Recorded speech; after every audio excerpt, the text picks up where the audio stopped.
पहले के नचनिया नु करो सब बेरा मिलता अब ए बेरा के नचनियो पर वो रिकॉर्डिंग पर नाचता रे सब 85 बरिस के उम्र बा और नाइटी पहनता अब पहले के नचनिया जब स्टेज पर रही है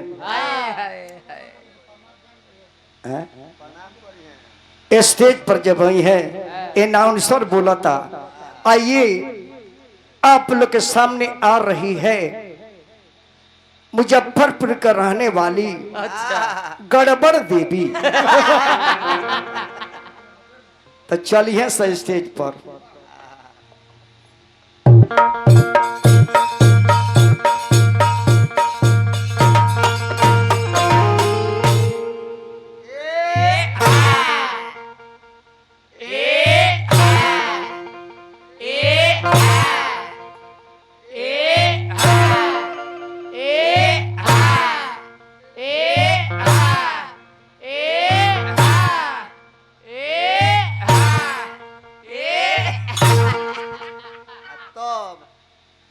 आइए आप लोग के खिदमत में एक शेर पेश करती हूँ ये हवे करता कहता जे करती हूँ और शेर का कही सरस्वती ने सूर दिया गुरु ने दीन ज्ञान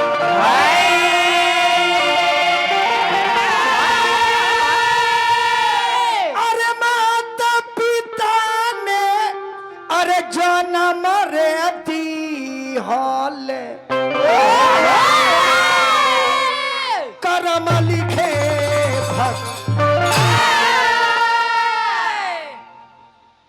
यही पर तले 10 रुपया केहू दे दिया अनूप बाबू आइए हमारे शर्मा जी सत्येंद्र शर्मा खुशी में होकर के मुझे 10 रुपया दिए हैं उन बाबू को हमारे मलेटी साहब खुशी में 51 रुपया दिए हैं उस सहमान को ताहे ताहे दिल से लाहे लाहे पूरा पसुता के मोबिल गिरा के चट्टी जरा के लेडूरी बिछा के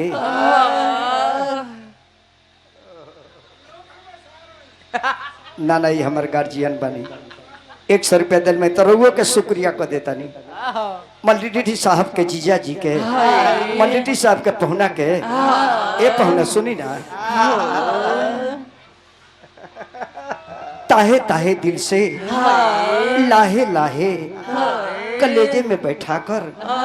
पूरा पर सुताकर मोबिल गिराकर शुक्रिया अदा कर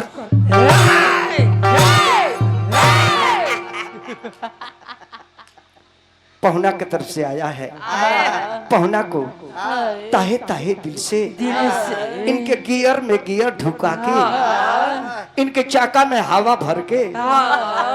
पीछे से पंचर बना के शुक्रिया अदा करती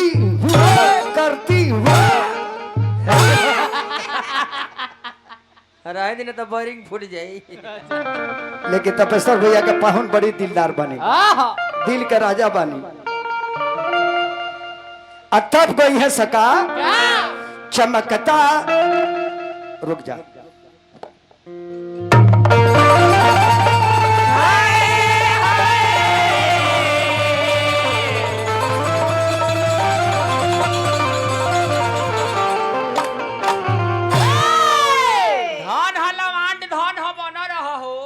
लवांड ना है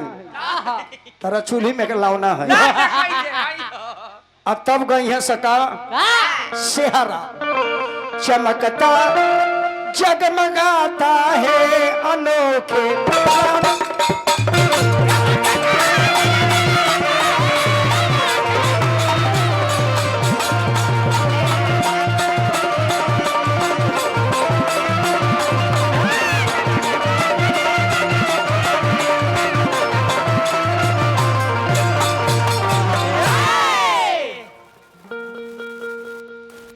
बबुआ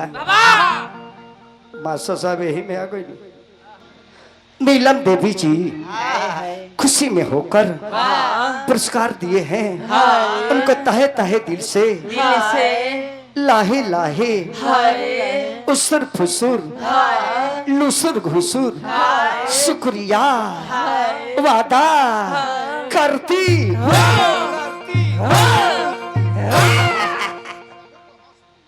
सभे लो हंस दी शुक्रिया पर अजाना के चौकिया तो करेजा पर हाथ धैले बा सरवा चौकट ले गइले गोड़ा हमार तुर धैले आई वाल्मीकि जी के तरफ से बाकी जान के हमरा दे दी हो। वाल्मीकि जी तो हमारे दिल के टुकड़े हैं, उसको तो हमारे तपेश्वर भाई के पहुना पुरस्कार दिए हैं। आय हाय है मारूंगी कच्चा कच